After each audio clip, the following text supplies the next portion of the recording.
పాండవ వంశాంకురుడైన కుంతీపుత్రుడు భీమసేనుడు బలవంతుడని, ధర్మపక్షాన నిలుస్తాడని కౌరవుల హృదయాల్లో అసూయ అగ్నిగా మండింది. దుర్యోధనాది కౌరవులు కపటబుద్ధితో భీమునికి కాలకూట సమానమైన ఘోర విషం కలిపి ఆహారంగా ఇచ్చి స్పృహ కోల్పోయిన భీముని సముద్రగర్భంలో పడవేశారు. అయితే విధి వింత. భీముడు మృత్యువు వైపు కాక నాగలోకానికి చేరాడు. అక్కడ నాగులు అతడిని చుట్టుముట్టి కాట్లు వేసినా భీముడి దేహానికి ఆ విషం ఏమాత్రం పనిచేయలేదు.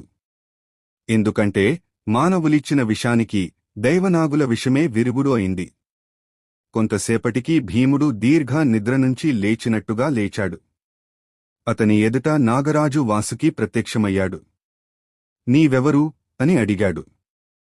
నేను కుంతీదేవి పుత్రుడు, పాండవ భీముడను అన్నాడు భీముడు. అప్పుడు వాసుకి స్నేహస్వరంతో, భీమా, నేను నీకు తాతను.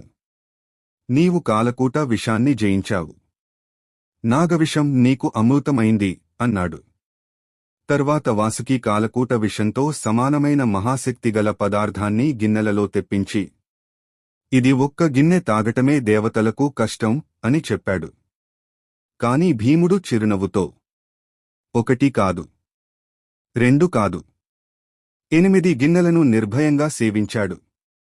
అప్పుడు వాసుకి ఆశ్చర్యంతో, భీమా, నీవు అష్టబలవంతుడివయ్యావు. ఇక లోకంలో నిన్నెవ్వరూ జయించలేరు అని వరమిచ్చి భీముని తిరిగి తన అన్నదమ్ముల వద్దకు పంపించాడు. అన్నదమ్ములు భీముని చూసి ఆనందాశ్రువులు చిందించారు.